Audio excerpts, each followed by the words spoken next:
வணக்கம். நமது மீடியாவின் செய்திகளுக்காக நான் கஸ்தூஸ்ரீ. இந்திய விமானப்படைக்கு அடுத்த மாதம் குறைந்தபட்சம் 3 ரஃபேல் விமானங்கள் வந்து சேரும் என எதிர்பார்க்கப்படுகிறது. இந்தியா மொத்தம் 36 ரஃபேல் விமானங்களை வாங்குவதற்கு ஒப்பந்தம் செய்துள்ளது.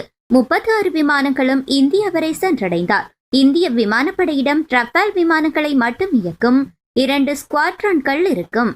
ஏற்கனவே 2 தொகுதி விமானங்கள் இந்தியாவை சென்றடைந்து விட்டன. 3வது தொகுதி விமானங்கள் அடுத்த மாதம் இந்தியாவுக்கு அனுப்பப்படும். மேலும் 3 விமானங்கள் மார்ச் மாதம் இந்தியா சென்றடையும். 7 விமானங்கள் ஏப்ரல் மாதம் இந்தியா செல்ல திட்டமிடப்பட்டுள்ளது. அடுத்த மாதம் இந்தியா செல்ல திட்டமிடப்பட்டுள்ள விமானங்கள் நேரடியாக பிரான்சில் இருந்து ஜாம் நகருக்கு பறக்கும் என்று கூறப்பட்டுள்ளது.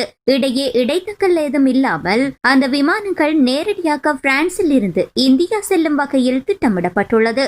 குறைந்தபட்சம் 3 தடவைகள் இந்த விமானங்களுக்கு வானில் வைத்து எரிபொருள் நிரப்பப்படும். பாதி தொலைவுக்கு பிரெஞ்சு விமானங்களும் மீதி தொலைவுக்கு இந்திய விமானப்படை விமானங்களும் வானில் வைத்து எரிபொருள் நிரப்பும். இந்த விமானங்கள் இந்திய விமானப்படையில் இணைத்துக் கொள்ளப்பட்ட பின் இந்திய விமானப்படையின் தாக்குதல் திறன் முன்பை விட அதிகரித்துவிடும். தற்போது இந்தியாவின் எல்லை பகுதியில் சீனா மற்றும் பாகிஸ்தான் ராணுவங்களால் அச்சுறுத்தல் ஏற்பட்டுள்ள நிலையில் இந்திய விமானப்படையின் இந்த புதிய பலம் இந்தியாவுக்கு கை கொடுக்கும். வழமையாக புதிய விமானங்கள் ஒரு விமானப்படையை சென்றடைந்த பின் அவை இயல்பான பாவனைக்கு வர குறைந்தபட்சம் 6 மாதங்கள் எடுக்கும்.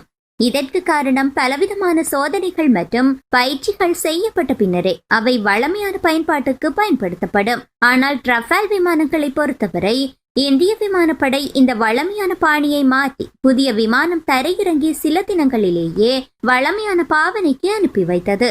அடுத்த மாதம் இந்தியா செல்ல உள்ள விமானங்களும் தரையிறங்கி ஓரிரு தினங்களிலேயே எல்லை பகுதிகளுக்கு பறக்க அனுமதிக்கப்படும் என எதிர்பார்க்கலாம்.